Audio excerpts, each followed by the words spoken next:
بنا دے۔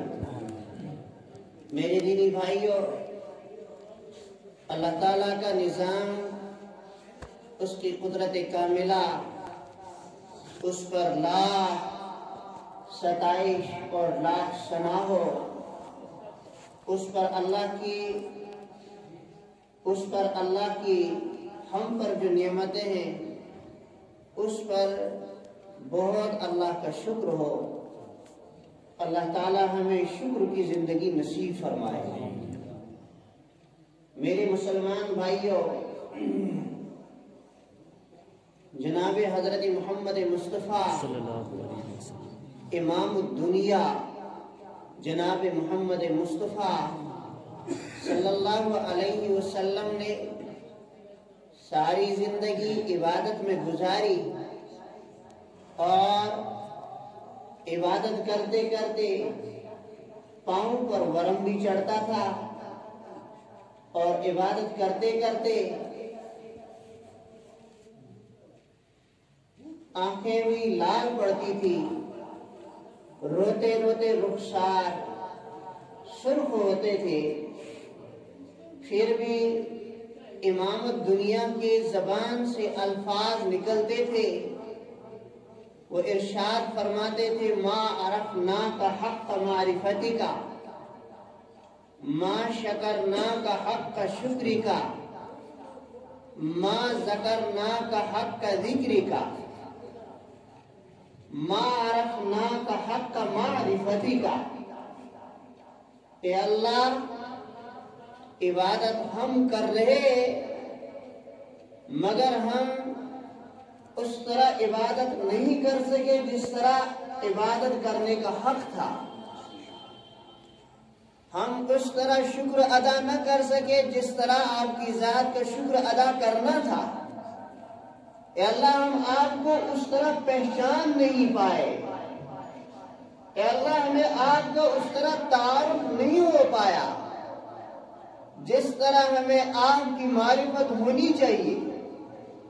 یہ قول ہے اس ذات کا، یہ کلام ہے اس ذات کا، یہ ارشادات ہے اس ذات کی جن کے لیے ساری کائنات کو بنایا گیا، جن کو امام الدنیا، امام الآخرت کا لقب ملا، یعنی جناب محمد مصطفیٰ۔ میرے مسلمان بھائیوں، ہمیں شما کس کھیت کی مولی؟ ہماری عبادت ہی کیا کہ اللہ آواز دے میں نے قبول کر دیا۔ رسول رحمت صلی اللہ علیہ وسلم عبادت کر رہے ہیں، اور اللہ فرماتے ہیں، یا رسول اللہ، میں نے قبول کر دیے، آپ کا سجدہ قبول کیا، آپ کا رکوع قبول ہوا، آپ کا مانگنا قبول ہوا، آپ کا بیٹھنا قبول ہوا، آپ کا فرمانا قبول ہوا۔ یہ ذات انہیں اعلان ہو رہا ہے، ہم نے آپ کو قبول کر لیا، آپ کے سجدے کو قبول کیا، لیکن یہ ذات پھر بھی فرماتی ہے، ما عرفناک حق معرفتک۔ ایک میری اور آپ کی عبادت، میرا اور آپ کا سجدہ، میرے اور آپ کا رکوع،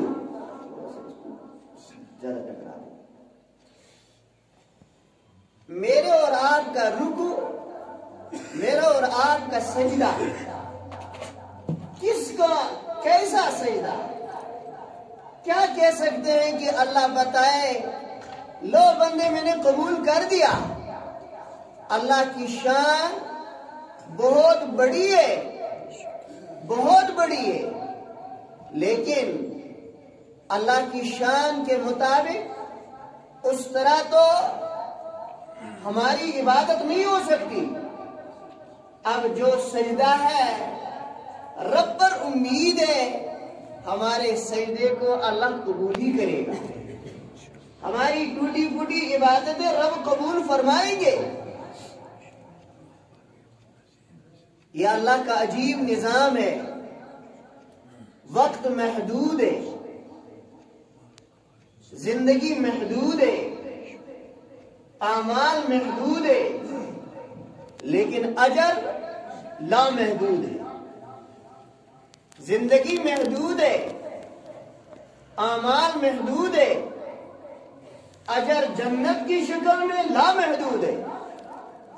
ہماری 60 سال کی عبادت، 70 سال کے سجدے اور روزے، قیام، بیداری، حج، زکات، یہ سارے اعمال مختصر زندگی، محدود زندگی میں انسان کر رہا ہے، اور بے پناہ، بے شمار، بہت بڑی جنت اللہ نے اس کے بدلے میں عطا فرمائی. اگر دیکھا جائے، اگر قانون کو پڑھا جائے تو قانون بتاتا ہے محدود زندگی ہے، محدود اعمال ہے، محدود ہی اجر ہونا چاہیے.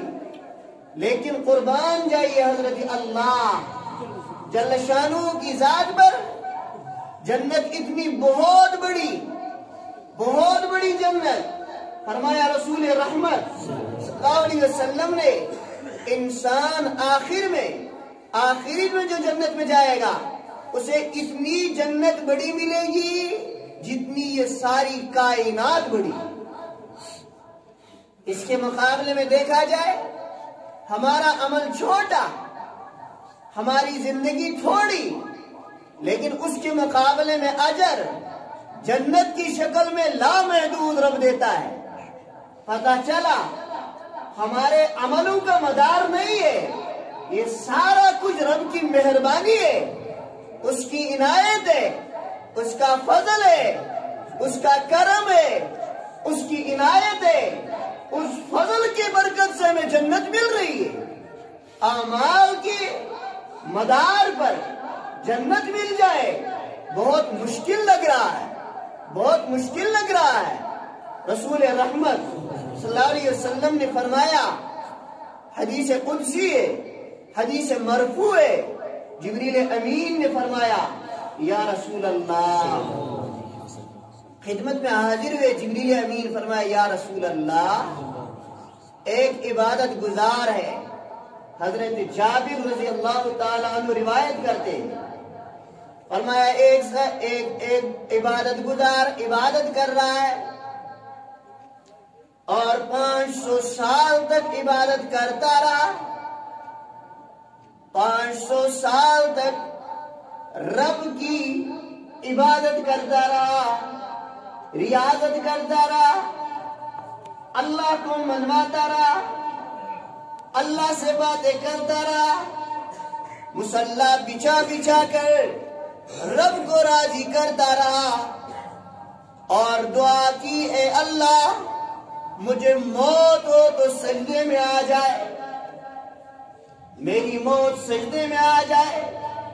اللہ نے فرمایا، لو میں نے قبول کر دی تیری دعا، جا تیری موت سجدے میں آئے گی. جبریل امین نے فرمایا، یا رسول اللہ، موت آ گئی اس 500 سال عبادت کرنے والے آدمی کی سجدے کے اندر. اللہ نے دعا قبول فرما دی، اور اللہ کے رسول کو فرمایا، جبریل امین نے، یا رسول اللہ، جب ہم آپ کے پاس آسمان سے زمین اور زمین سے آسمان پر آتے، ہم اسی راہ سے گزرتے ہیں، اسی راہ سے آتے ہوئے جس راہ پر وہ دفن ہے، جس پہاڑی کے بیچ میں وہ دفن ہے، ہم جب آسمان سے آتے ہیں تو اسی راستے سے آتے، اس کی قبر کو دیکھ بھی پاتے. فرمایا، ہمیں علم دیا، ہمیں اللہ نے بتایا، ہمارے معلومات میں اللہ نے یہ بات ڈال دی، اے جبریل امین، یہ 500 سال کا عبادت گزار ہے، اس کی روح سجدے میں نکل گئی، اس کی موت اللہ کے یہاں سجدے میں ہو گئی.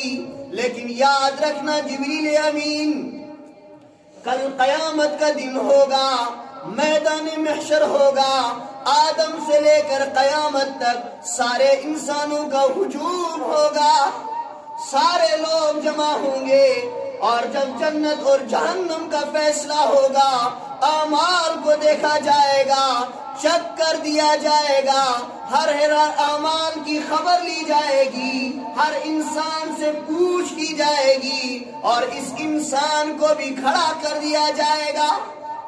اس انسان سے اللہ بتائیں گے، اے انسان جا، میرے فضل سے تجھے جنت ملے گی۔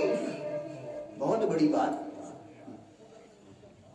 فرشتوں کو بتایا جائے گا، فرشتوں 500 سال عبادت کی، سجدے میں موت ہو گئی، مگر یاد رکھو، جاؤ میرے فضل سے اس کو جنت پہنچا دو۔ یہ واپس بتائے گا، اے اللہ، آپ کے فضل سے نہیں بلکہ میرے عملوں کی وجہ سے۔ 3 مرتبہ تکرار ہوگا۔ اللہ بتائیں گے فرشتوں جاؤ اس کو میرے فضل سے جنت میں پہنچاؤ۔ یہ واپس بتائے گا، نہیں میرے عملوں کی وجہ سے پہنچاؤ۔ تکرار ہوگا، پھر اللہ فرمائیں گے، میرے فرشتوں جاؤ اس کو ایک طرف لے جاؤ، ایک طرف کھڑا کر دیا جائے گا۔ اللہ فرمائیں گے، میں نے زندگی میں اس پر جو نعمتیں دی ہے، ایک طرف وہ نعمتیں رکھو، ایک طرف اس کی 500 سال کی عبادت رکھو، پھر عبادت کو چیک کرو، چیک کرنے کے بعد اگر پاس نکلتا ہے تو جنت میں ڈالو، اگر نہیں تو پھر میں حکم دے دوں گا کیا کرو۔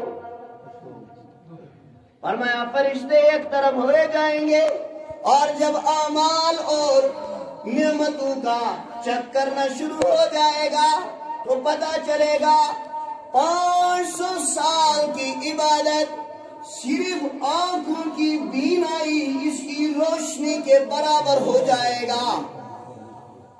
پھر فرشتے بتائیں گے، اے اللہ، ساری 500 سال کی عبادت یہ کرتا رہا، یاد رکھیے ہم نے چیک کر دیا، صرف ایک نعمت ہے، وہ آنکھ کی لائٹ ہے، اور آنکھ کے جو اندر بلب ہے، ان بلبوں کے برابر اس کی 500 سال کی عبادت ہو گئی۔ اللہ فرمائیں گے، اچھا اب کان پر جو میں نے نعمتیں دی، اب جو دماغ کے اوپر میرا احسان رہا، اب جو باقی اعضاء پر میری نعمتیں بہائی، ان کا کیا ہوگا؟ یہ ایک طرف کھڑا ہوگا، بڑا مایوس ہو کر رہے گا۔ پھر اللہ فرمائیں گے، او میرے فرشتوں جاؤ گھسیٹ کر اس کو جہنم میں پہنچاؤ۔ جب حکم ہوگا ملائکہ پکڑیں گے اور گھسیٹنا شروع کریں گے، یہ گھسیٹتے گھسیٹتے کہے گا، ربا مجھے غلطی ہو گئی، معاف تو کر دے، میرے اعمال کی وجہ سے مجھے جنت نہیں، بس اپنے فضل سے مجھے جنت دے دے۔ جب چیخے گا، چلائے گا، اے اللہ اللہ اللہ ہے، وہ تو قدرت کاملہ ہے، وہ ان اللہ بالناس لرؤوف الرحیم کا مصداق ہے۔ اللہ فرمائیں گے، چیخ کیوں رہے ہو، چلا کیوں رہے ہو، روتے کیوں ہو، میں نے کہہ تو دیا تھا میرے فضل سے جنت میں پہنچو، اور جاؤ فرشتے لے جاؤ، تجھے اپنے عملوں کا بخار تھا، تو نے بتایا، مجھے تکرار کیا کہ میرے عملوں کی وجہ سے مجھے جنت ملے گی، جاؤ تیرے عملوں کی وجہ سے تجھے جہنم مل رہی ہے۔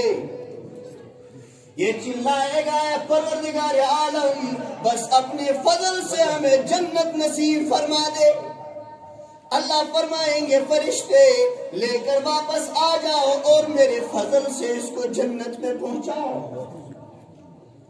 میرے مسلمان بھائیوں، جناب محمد رسول اللہ صلی اللہ علیہ وسلم کی ذات ہے، ساری رات سارا دن رب کی فرما برداری میں ہے، پھر بھی فرما رہے ہیں ما ذکرنا کا حق کا ذکر. یہ اشارہ کیا حضرت اللہ، فرمایا جنت اگر ملے گی میرے فضل سے ملے گی، میرے فضل سے ملے گی. اللہ کی شان کے مطابق اس کی شایع نشان عبادت کوئی نہیں کر سکتا. اب سوال ہے، جب اللہ کی شان کے مطابق انسان عمل نہیں کر سکے گا تو پھر اجر کیسے ملے گا؟ پھر اجر کیسے ملے گا؟ جواب ہے، بچہ، ایک ماں باپ بچے کو سکول بھیجتا ہے، سکول بھیج کر تختی اس کے ہاتھ میں دیتا ہے، لکھنے کے لیے قلم ہاتھ میں دیتا ہے، جاؤ بیٹا سکول. جب یہ 1 بجے واپس آتا ہے، ابو میں نے تختی لکھی ہے. ارے لکھ دیے، دکھا. جب تختی دیکھ لیتے ہیں تو باپ دیکھتا ہے اس پر جگہ جگہ سیاہی ڈالی ہے، لکیریں ادھر سے ادھر، ادھر سے ادھر، ادھر سے ادھر، ادھر سے ادھر، یہ سارا کچھ لکھ دیا ہے. ایسے ہی قلم پھیر دیے. اب باپ بچے کا یہ حال دیکھتا ہے، پھر اس بچے کو بلاتا ہے، لو بیٹا میں تجھے آئس کریم کھلاتا ہوں.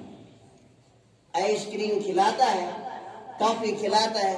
بیٹا کوئی بات نہیں، اچھا کیا، ٹھیک ہے. باپ کے ذہن میں یہ ہوتا ہے کہ آج ایسا کیا کل تو ٹھیک ہی کرے گا. اگر آج ہی ڈانٹوں یہ کبھی نہیں کرے گا. تو رسول اللہ فرمایا اللہ ایسے ہی ہے. انسان کی عبادت ٹوٹی پھوٹی ہوتی ہے، لیکن اللہ تب بھی فرماتے ہیں آؤ بندے ٹوٹی پھوٹی میں نے قبول کر لی ہے، اس لیے کہ میں نے تجھ سے وعدہ کیا ہے میں تجھے مایوس نہیں کروں گا، تجھے جنت دے دوں گا، اس لیے کہ تو نے پڑھا ہے لا الہ. میرے دینی بھائیوں، اللہ کو ہم سمجھے. اللہ موقع دے دیتے ہیں، کبھی شب برات دیتے، کبھی شب قدر دیتے، کبھی رمضان کا مقدس مہینہ دیتے، کبھی کچھ راتیں دے دیتے، کبھی عرفہ کی رات دے دیتے. اور یہ اشارہ ہوتا ہے بندے خدا جو میری ذات ہے اس کے مطابق تو عبادت تو نہیں کر سکتا، لیکن جتنا تجھ سے ہو سکے اتنا چھوڑنا بھی نہیں. رسول اللہ صلی اللہ علیہ وسلم نے فرمایا، اور علماء نے اس کی بڑی اچھی تشریح فرمائی. فرمایا انسان اعمال کرتا ہے، کیسے پتہ چل جائے اس انسان کو میرا عمل قبول بھی ہو رہا؟ شب برات ہے، شب قدر ہے، رمضان کا مقدس مہینہ ہے، میری اور آپ کی ٹوٹی پھوٹی نماز ہے، میرا اور آپ کا ٹوٹا پھوٹا روزہ ہے، میرا اور آپ کا چھوٹا موٹا صدقہ اور زکوٰۃ ہے، میرے اور آپ کی چھوٹے موٹے صرفے اور خرچے، میرا اور آپ کا تھوڑا موڑا حج ہے، غلطیوں سے بھرا ہوا حج ہے. تو کیسے پتہ چل جائے آدمی کو کہ انسان میں جو عمل کر رہا ہوں رب اسے قبول کر دیتا ہے؟ اس کی علاماتیں فرمائی ہے علماء کرام. علامات کو پہچانے، انسان سمجھے میرا عمل قبول ہو رہا ہے اور میرا عمل قبول نہیں ہو رہا. یوں تو سارا قبولیت کا جاننے والا موجود ہے، نام ہے جس کا حضرت اللہ. لیکن ظاہری علامت، پہلی علامت فرمائی، فرمایا اگر عمل شریعت اور سنت کے مطابق کرتا رہا، یہ علامت ہے اس بات کی کہ انسان کا عمل قبول ہوتا رہا. ایک انسان پر رسول رحمت صلی اللہ علیہ وسلم نے فرمایا، امتی کو بتایا گیا فجر کی 4 رکعتیں ہیں، 2 سنت 2 فرض. انسان اٹھا، امتی اٹھتا ہے،